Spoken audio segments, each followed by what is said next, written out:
રાણીની વાવ, લેખક અનામી. આ ભવ્ય વાવ 11મી સદીના અંતિમ ચરણમાં રાજા ભીમદેવ પ્રથમની રાણી ઉદયમતી દ્વારા બનાવવામાં આવી હોવાનું માનવામાં આવે છે. ભીમદેવ પ્રથમ અણહિલવાડ પાટણના સોલંકી વંશ સંસ્થાપક મૂળરાજના વંશજ હતા.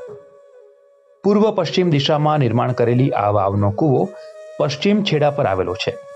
વાવની લંબાઈ 64 મીટર, પહોળાઈ 20 મીટર અને ઊંડાઈ 27 મીટર છે.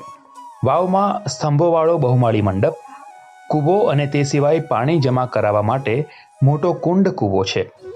વાવના બાંધકામ શૈલીની વિશેષતા અને ભવ્યતા તેની સુંદર કોતરણીમાં દેખાઈ આવે છે.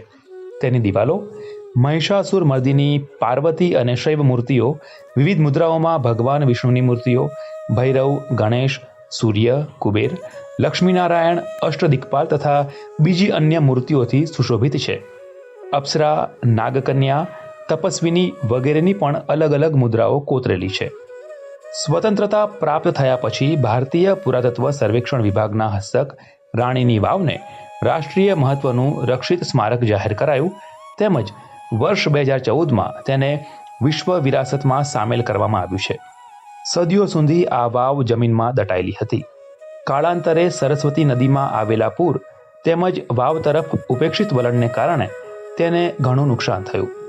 20મી સદીના છઠ્ઠા દશક સુધી કોઈને પણ અલંકારિક વિલક્ષણ વાસ્તુ રચનાથી ભરપૂર વાવના અસ્તિત્વની જાણ ન હતી, કારણ કે ત્યારે આ વાવના ઉપરના ભાગ સિવાયનો ભાગ સંપૂર્ણ રીતે માટી તથા રેતીથી ઢંકાઈ ગયેલો હતો.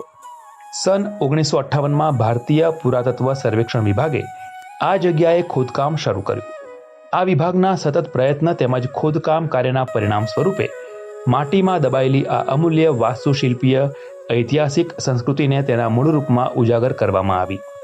જે મૂર્તિઓ તેમજ વાસ્તુશિલ્પોના ભાગ તેના મૂળ સ્થાનથી અલગ થઈ ગયા હતા, તેને સાવધાનીપૂર્વક ફરીથી સ્થાપિત કરી દીધા. રાણીની વાવ તેના નામ અનુસાર ભારતની બધી વાવથી સર્વશ્રેષ્ઠ માનવામાં આવે છે.